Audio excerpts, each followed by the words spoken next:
Hi everyone, my name is Lynn Weems. I'm coming to you from a different kind of better clinic, and I thought I'd just touch base with you today. I've been thinking a lot lately about being in the right place at the right time, so I thought I would come in and just give you my views on that. So today I was reading actually an article on LinkedIn, and it's one that I've seen years ago, but it sort of really hit home today.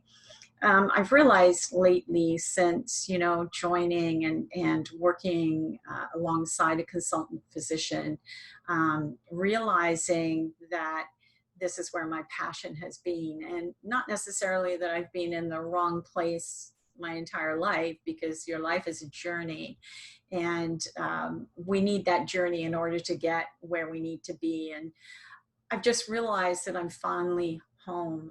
I'm where I need to be. This is helping people have a better quality of life is so important to me.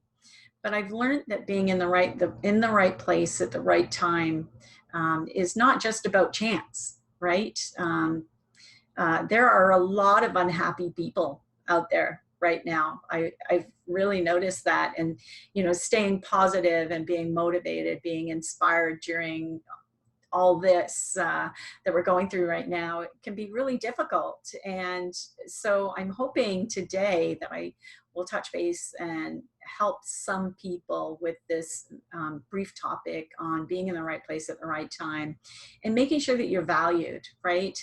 Um, if you're in a place where you're not appreciated or not valued and you stay there, it's really not good for you. It's not good for your health, physically and emotionally.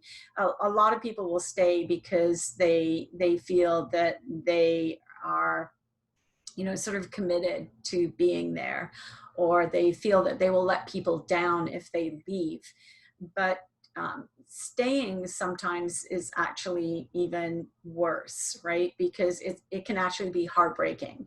And I'm talking about, there's different things like staying in a job that you don't love, right? But you feel that it's the only place that you can be. No, there's always more choices. I'm not saying you should quit and lose that income, but start looking for other opportunities, because trust me, there will always be somebody out there who will value you and respect you for who you are once you prove that to them. Secondly, relationships. We tend to hang in with relationships. Why do we do that? I don't know. Sometimes we feel like, this is better than nothing, is something that I've heard people say to me.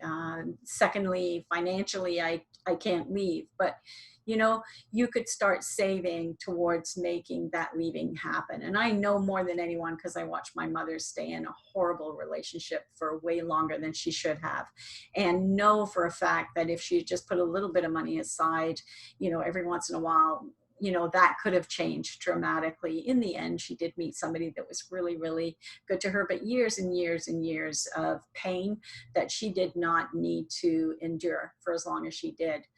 So yeah, make sure that you're appreciated and valued. And if you're not, and you're not, and I think we're all pretty smart. We know when we are and we know when we're not. We need to make sure that we move on. Moving on is okay.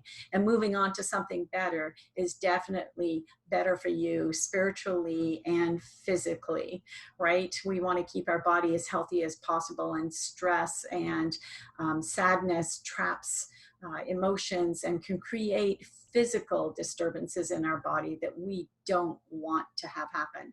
So today I read a story on LinkedIn, and it's one I've seen a few years ago, but I'm going to repeat that story to you because it had a definite impact on me. So the story is about a father who's dying. He's in the dying process, and he gives his son a watch. And I have a watch.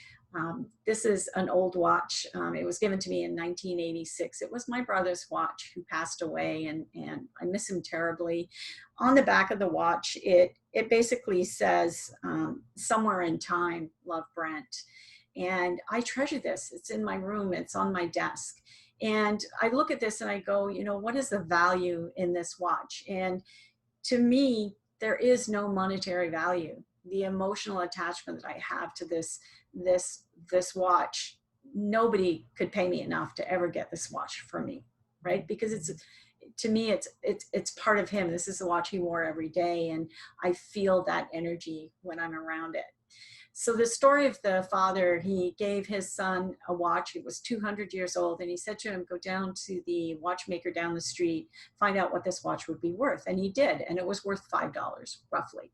He came back and told his father, and his father said, oh, really? That's not much for a 200-year-old watch. Why don't you go down to the pawn shop and see what they would give you for it? So he went down to the pawn shop, and the pawn shop said, oh, well, yeah, I can give you more than what you were offered. How about I give you $50?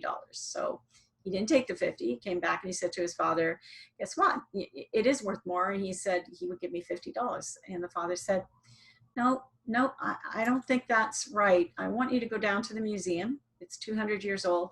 Go down there and find out what this watch is worth. So he went down to the museum, and he was offered, obviously, tons more. And I've read different versions of this, but this particular version said he was offered $1 million for that watch.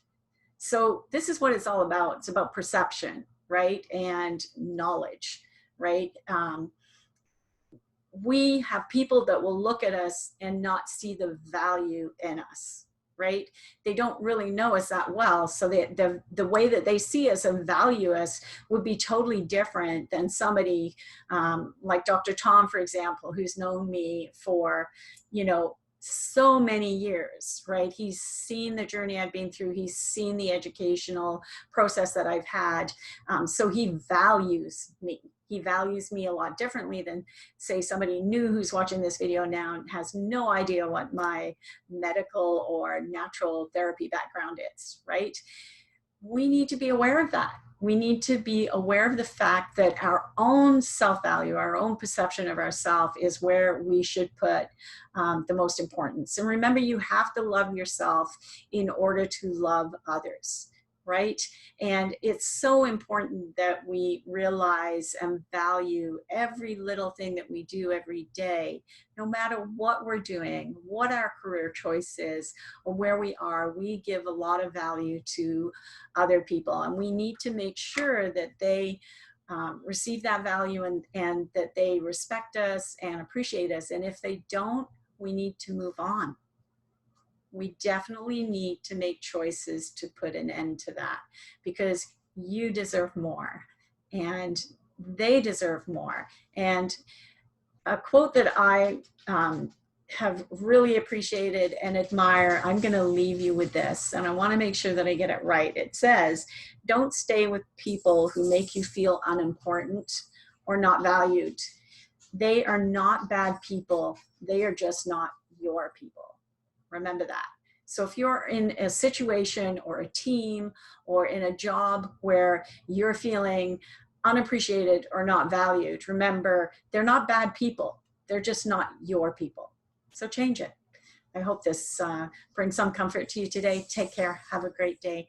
And thanks for stopping in. We appreciate it. From a Different Kind of Better Clinic, we hope to see you soon.